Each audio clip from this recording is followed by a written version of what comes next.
Lok Sabha election 2024 की voting vote थादन बगी कन्ना तौरीदा हेड हौबदगी मरुवैना inner parliamentary constituency की केंद्र कुछानी थोईगी अलना लेवल है आइन यादवा मीसिंगना आइन थुकाइबा ngamba mafam haibadai adugumba polling booth kayada lai paiba sakhangdabasing amasung polling station da leba sarkar ki polling officer sing staff sing punjana Congress party ke mayoka maruwaina BJP ki vote thadanaba आइन यादव मोंद होनब पुनमुचिगी मुना पाउदुना अखोइना पुंग अमा मखाइ हंजलाबा मनुंगले हौ याव तोरे पुंग तरुक मखाइ तरे पौ थादब Yadav voter सिंगा थादरबसिंग केलगा अमसुंग पोलिंग स्टेशन द चंगंदना आया आइन यादव मोंदा मोहन छिलगा वोट थादब थोखरबा पुनबा अदुगी मोहन छिलगा अखोइना press conference si lojabane party sina condemn tawri thokeba thodo wa to mayam loi ubire thokeba gata puno wa ubire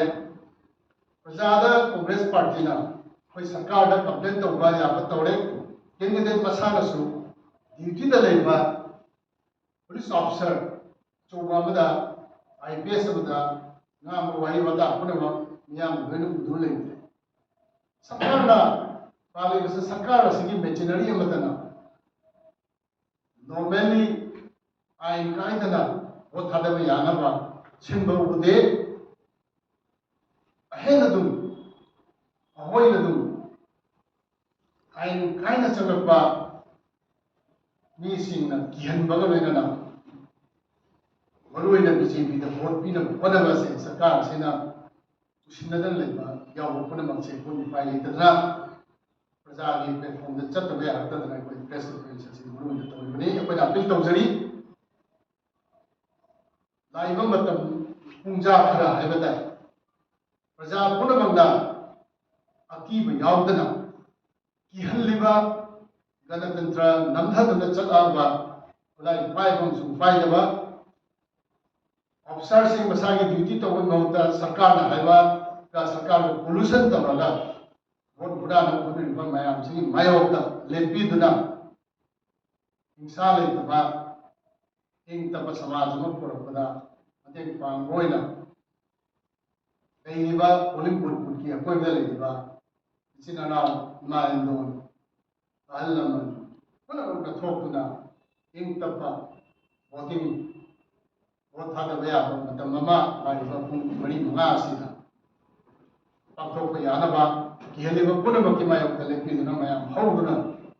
कोई वोट था भैया मते पाबियो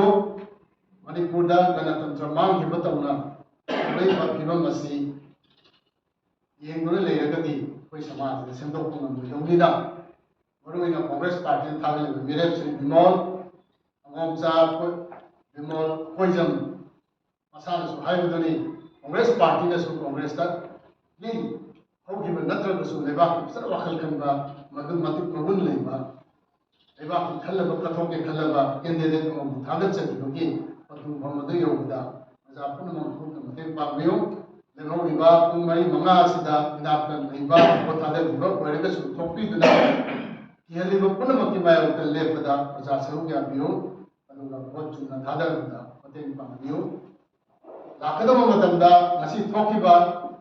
गतना मायाम पोलिंग ऑफिसर सिंह अयामना थबक ड्यूटी फजन तवे खरदी सरकार को पोल्यूशन तवे लाइबा बीजेपी पार्टी से तो पोल्यूशन तवे तवे से प्रमाण ले वीडियो का ले कोई लेम धावा सिरी बिले ना हाइबा लेम धाबु नते आइन मतुमिना नखोई मथक थबक लवकनी एक्शन लवकनी लोगे प्रोसेस सदागनी अबदा कोई मोई मथक एक्शन लवक तवरय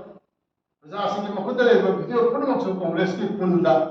कोई यावन ने होने दियो इलेक्शन हाइदो ने मामांदा सरकार सिना काम